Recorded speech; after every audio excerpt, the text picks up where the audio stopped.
because the players still remain the same. In the top spawn location, it's going to be Yowie Flash Wolves Red Protoss player San, who leads the series 1-0. In the bottom position, as the blue Zerg, it's Samsung Galaxy Solar. Alright, so Solar didn't look so great that last game. Admittedly, he did play a little bit greedy from the get-go with that faster third, but I still feel that was just so much of him not being prepared. Like, he saw the Gateways at the front. His Overlord was poking around.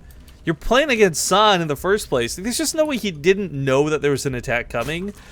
But I think it's just he thought he had about 30 more seconds than he really did. And even just squeezing those last 2 drones, hell, squeezing the last like 10 drones, like just not having Lings on the field, not having Roaches, nothing ready for that attack. Yeah, that's probably what happened. He thought he had a little bit more time. Because the Roche Warren didn't come down, I think, at like a very cautious time. It was in reaction to seeing something, or just, you know, like it's been long enough. Maybe I should get a Roche Warren type deal. And I think a lot of what happened was, you know, just Lings aren't very like larva. They're not, you know, they cost a lot of larva. So if you try and wait for roaches and squeak out the last 2 drones, then you have better units at a better time, as opposed to trying to get like 30 Lings initially and dealing with it then, because then the Zealots just slice and dice that up.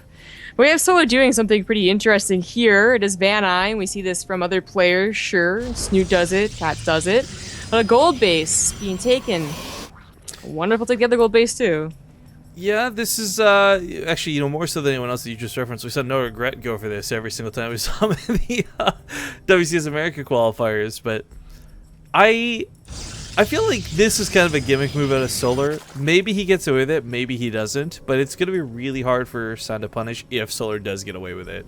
Even with his fabled San Gaze, even with his big all-ins. Solar kind of faking a third right now.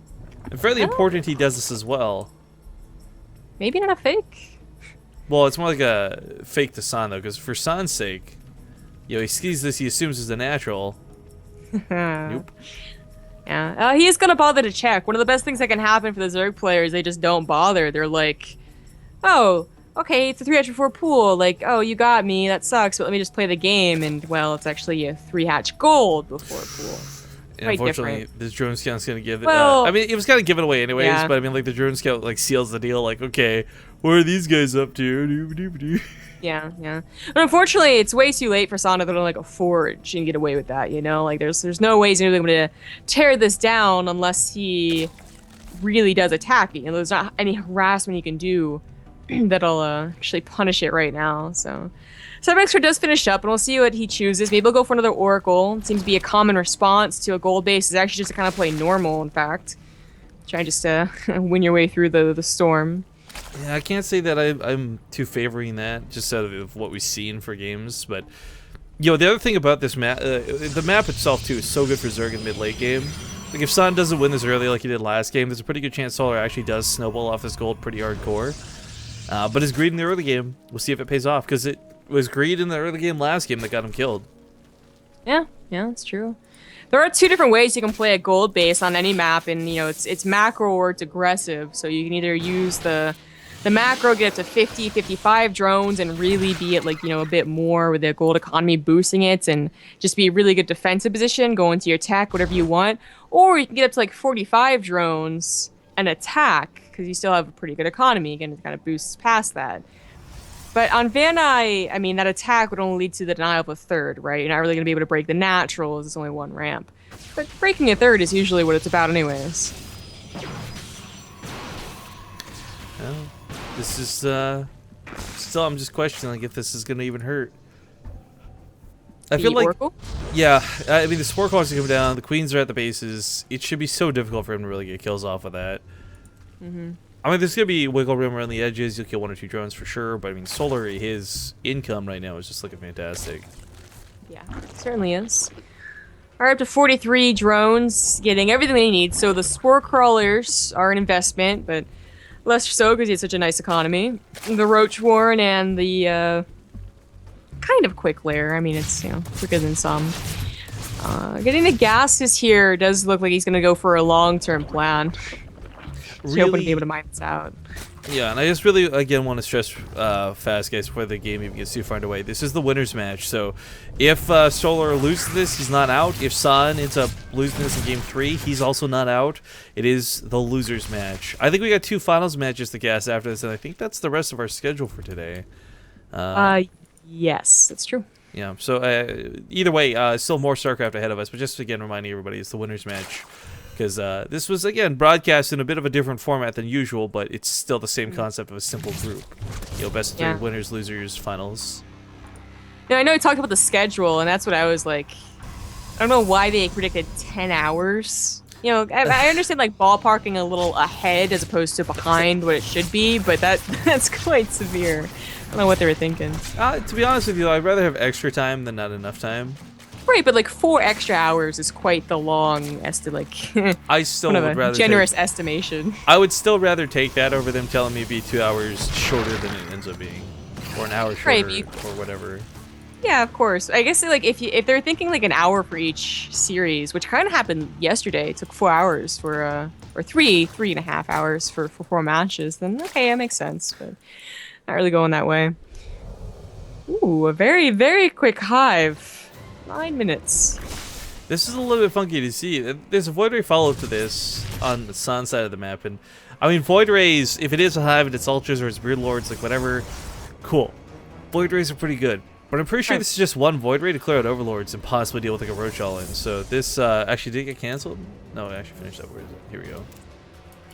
Well, I'm not sure what he's planning on doing with his life. He's gonna give it away to Hydra. I'm not sure what this was about. Well, that was okay then. Well, that happened. That's a big waste of money and gas. Okay, hear me out. It was like a Trojan horse, right? Like he fakes a gift to his opponent. Inside, there's bombs. I don't know, but that was stupid and a waste of money. Yeah. Other than that Void Ray mistake, San is doing, I think, the right move here. Trying to get up as fast as possible to Storm. And that's going to make the Vipers, which are probably coming up from the Hive, most likely, not really that useful. Like, Blinding Clouds is always going to be kind of good, but they're going to have to get the Blinding Clouds in the first place, so the defacts. Yeah. And then Storms are also going to be pretty good. The problem with this is that unless you have something to back it up, like Blink Stalkers, which he does not have, Storms run out. And if they're dodging and weaving and you take some bad Storms, suddenly you're out of AoE and you're dead. Well, Area Effect withstanding, I am curious though, like, Solar's got that Hive tech. Maybe it's Vipers, maybe it's not, but I mean, nothing really revealed yet. Maybe it's like the, I know that you know that I know. I thought that this was just going to be for quick Brood Lords, if I'm going to be honest. Even without upgrades, the fact that they just kind of swarm and provide a free army, a la old Swarm Host style, but... Well, you didn't have a Spire, you know? I don't think you start a Hive and then the... Well, I guess you could. You could, that's what I'm saying, though. Like, but he hasn't, and that's why I am left curious what the faster Hive is for, because, I mean, if the Vipers were out, then yeah, that makes a lot of sense, but... I think Vipers, but I think being scouted as well as he was, he knew that Colossus would be there to abduct anyway, so I like the way this game is going, kind of like a back and forth of a mind game. The Storms, good. Storms with the force fields. Oh, that storm. combo is so sick! That was really good, yeah. But he needs so many storms. Yeah, that's the problem, right? Like, every storm that goes off looks amazing, but unlike a Colossus attack, it doesn't reset. He's got to wait for the new energy to regenerate, take some time, make a couple of Archons. Most of the force fields already kind of ran their worth. For Solar, this isn't trading out super well, but at the same time, doesn't really need to. It's just pressuring San so he can keep mining at home somewhat comfortably. Yeah. San had a very poor army supply, but Storms can easily change that if Solar just gets a little overconfident. Right now, Charge isn't done, plus 2 isn't done. It's about to finish up, and a couple of Immortals will also help out as well. They're out of Storm. There you go. Have to turn in the Archons. But without Charge, it's so difficult. That was actually a really bad Storm, too, because they hit a lot of Zealots warping in, so they didn't even finish warping in with full health. Yeah. If he had Storm, or if he had Charge and plus 2, I think he actually holds this, compared to maybe like 1 or 2 more Immortals, but Solar breaks the streak of 2-0. Yeah, it's the first 2-1 possibly coming underway. But the question is which